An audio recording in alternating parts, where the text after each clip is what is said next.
देश की राजनीति में एक चलन बन गया है कि देश की सबसे बड़ी पार्टी बीजेपी जब भी किसी चुनाव में जीत हासिल करती है तो विरोधी इसे ईवीएम की जीत बताने लगते हैं और खुद की रणनीति में कमी की बात स्वीकार करने की बजाय सीधे ईवीएम पर हमला बोलने लगते हैं, उसे बैन करने की मांग करने लगते हैं। जबकि हकीकत यह है कि बीजेपी की जीत के लिए ईवीएम नहीं, विपक्ष के नेताओं की रणनीति में कमी होती है। तभी तो आजमगढ़ और रामपुर लोकसभा सीट गंवाने वाली सपा की हार के लिए उसके सहयोगी दल सुहेल देव समाज पार्टी के अध्यक्ष ओम प्रकाश राजभर ने सीधे अखिलेश यादव को जिम्मेदार ठहरा दिया और सलाह दे डाली थी कि एसी से निकलकर जनता के बीच जाने की जरूरत है। एसी कमरे में बैठकर चुनाव नहीं जीता जाता। समाजवादी पार्टी के नेता 2022 में जो उन्होंने काम किया,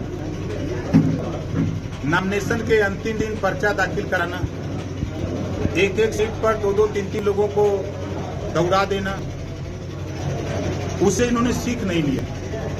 बाई इलेक्शन में अंतिम दिन रामपुर और आजमगढ़ पर्चा भरवाया। मैं कुछ दिन पहले भी कहा था कि एसी से निकल करके जनता के बीच में काम करने की जरूरत है, संगठन बनाने की जरूरत है। एसी कमरे से बैठ करके चुनाव नहीं जीता जा सकता, नॉन एसी की तरफ निकलना पड़ेगा। राजभर ने बिल्कुल सही बात बोली है। एसी के कमरे में बैठकर चुनाव नहीं जीता जाता, जनता के बीच जाकर चुनाव जीता जाता है। और ये काम कोई पार्टी अगर इन दिनों कर रही है तो वो है बीजेपी, जिसने साल 2024 के लोकसभा चुनाव की अभी से तैयारी शुरू कर दी है।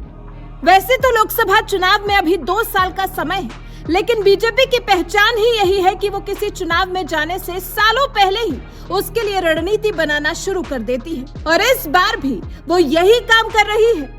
साल 2019 के लोकसभा चुनाव में यूपी की 80 सीटों में से 62 सीटों पर जीत हासिल करने के बावजूद बीजेपी आराम से बैठते हुए नजर नहीं आ रही। वो इस नंबर को और बढ़ाना चाहती है। यही वजह है कि यूपी की जिन 14 लोकसभा सीटों पर बीजेपी को हार मिली थी, उसके लिए मोदी, शाह, नड्डा और योगी के नेतृत्व में अभी से तैयारियां शुरू कर दी गई।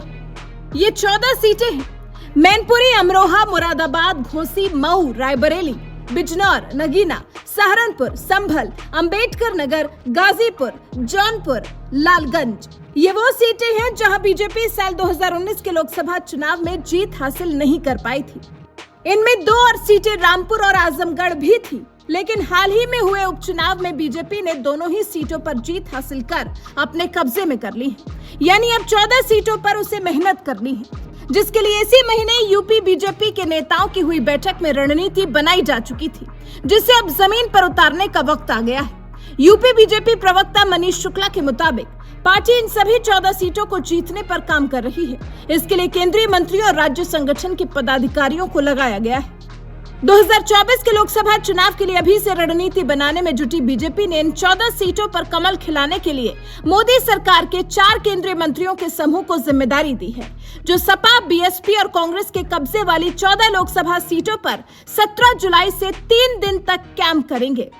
सहारनपुर, नगीना और बिजनौर सीटों की जिम्मेदारी रेल मंत्री अश्विनी वैष्णव को दी गई। रायबरेली, मऊ, घोसी और अंबेडकर नगर सीटों की जिम्मेदारी कृषि मंत्री नरेंद्र सिंह तोमर को दी गई है। मुरादाबाद, अमरोहा, संभल और मैनपुरी की जिम्मेदारी केंद्रीय राज्य मंत्री जितेंद्र सिंह को दी गई है। जौनपुर, गाजीपुर, लालगंज की जिम्मेदारी केंद्रीय राज्य मंत्री अन्नपूर्णा देवी को सौंपी गई है। इन 14 सीटों में शामिल मुलायम सिंह यादव की मैनपुरी सीट और कांग्रेस अध्यक्ष सोनिया गांधी की रायबरेली सीट जीतने के लिए तो बीजेपी ने और भी जबरदस्त रणनीति बनाई है, क्योंकि इस हाई प्रोफाइल सीट पर बीजेपी ना तो साल 2014 में जीत हासिल कर सकी थी और ना ही साल 2019 में। यही वजह है कि साल 2024 के लोकसभा चुनाव में इन दोनों ही सीटों पर भगवा लहराने के लिए बीजेपी ने विशेष रणनीति बनाई है, जिसके तहत इन सीटों पर राष्ट्रीय स्तर के संगठन के पदाधिकारियों को लगाया गया है। केंद्रीय राज्य मंत्री जितेंद्र सिंह के साथ प्रदेश संगठन के 4 पदाधिकारी, 2 यूपी सरकार के मंत्री और बूथ स्तर पर 20 कार्यकर्ताओं की अलग से टीमें बनाई गई है। अब ऐसे में देखना यह है कि जिन 14 सीटों पर बीजेपी साल 2019 में कमल नहीं खिला पाई थी, क्या 2024 में उन सीटों पर बीजेपी कमल खिलाने का अपना ख्वाब पूरा कर पाएगी? वैसे आपका क्या कहना है इस मामले में? कमेंट कर हमें अपनी राय जरूर बताएं।